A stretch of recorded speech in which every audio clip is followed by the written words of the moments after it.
Unearth the secrets of the underground and find your first Minecraft dungeon with these essential strategies. First, let's talk about strip mining. Dig a long, straight tunnel, about 2 blocks high and 1 block wide as you mine.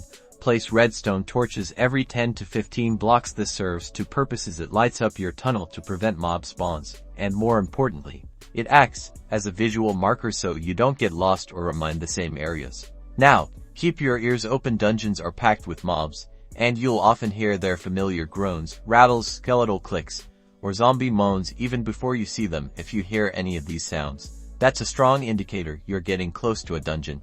When you hear those sounds, start mining around the area, checking every adjacent block. Dungeons are typically small, cube-like structures, often made of mossy cobblestone or regular cobblestone. You're looking for that telltale sign, a mob spawner.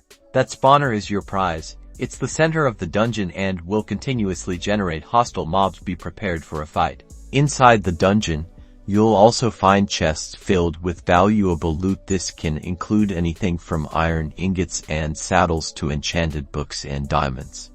It's a treasure trove waiting to be discovered. By combining strategic strip mining with the keen observation of mob sounds and efficient area marking with torches, you'll significantly increase your chances of stumbling upon these hidden underground riches and creating your own Minecraft explorations.